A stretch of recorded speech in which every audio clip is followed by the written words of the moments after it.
Hello আসসালামু আলাইকুম। আজকে চলে আসলাম নতুন একটা ভিডিও নিয়ে। আজকের টপিক হচ্ছে লেয়ার মুরগির শেড তৈরি। আসলে লেয়ার মুরগি দুইভাবে পালা যায়, একটা হচ্ছে খাঁচায় আর আরেকটা হচ্ছে ফ্লোরে। তো ফ্লোরে হচ্ছে ভুসি অথবা বালু দিয়ে। বালুর ক্ষেত্রে একটু সমস্যা হয়, কারণ বালুতে লেয়ার মুরগি অতটা ভালো হয় না। তাই যারা ফ্লোরে পালে তাদের জন্য ভুসি, কাঠের গুঁড়ি অথবা হচ্ছে আপনার তুষ, যেটা সেটা হচ্ছে বেস্ট। তো লেয়ার মুরগির ক্ষেত্রে আসলে আমি খাঁচাটাই বেশি প্রেফার করব, কারণ খাঁচায় হচ্ছে ডিমের প্রোডাকশনটা ভালো আসে এবং ডিম নষ্ট কম হয়। ফ্লোরে থাকলে হচ্ছে অনেক সময় লেয়ার মুরগি নিজের ডিম নিজেই নষ্ট করে ফেলে, এই জন্য খাঁচাটাই বেস্ট। যারা খাঁচায় পালন করবেন তাদের জন্য আসলে কি খাঁচা আপনি ব্যবহার করছেন ওই রকমের ঘর তৈরি করতে হবে। আর যারা ফ্লোরে পালবেন তাদের জন্য প্রতিটা মুরগির জন্য 1 স্কোয়ার ফিট জায়গা বাধ্যতামূলক। যদিও 1.2 স্কোয়ার ফিট হলে আরও ভালো হয়, কিন্তু 1 স্কোয়ার ফিট কমপক্ষে দিতে হবে। এতে মুরগির স্বাস্থ্য ভালো থাকে এবং ডিমের প্রোডাকশন ভালো হয়। আর যদি ফ্লোরে তুষ ব্যবহার করে থাকেন অথবা কাঠের গুঁড়ি ব্যবহার করে থাকেন, তাহলে আসলে এটা বারবার নাড়াচাড়া করে দিতে হবে এবং চেক করতে হবে যাতে গ্যাসটা তৈরি না হয়।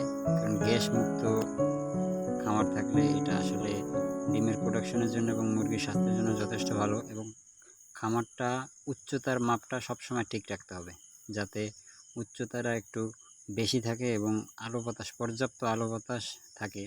এবং ফ্লোর থেকে চাল পর্যন্ত কমপক্ষে 8 ফিট থাকতে হবে। আমার একটা 10 ফিট আছে, 8 ফিট থাকা বাধ্যতামূলক। 8 ফিট না থাকলে পর্যাপ্ত আলো বাতাস ঢুকতে পারবে না এবং এক্ষেত্রে মুরগি অসুস্থ হওয়ার সম্ভাবনা বেশি থাকে।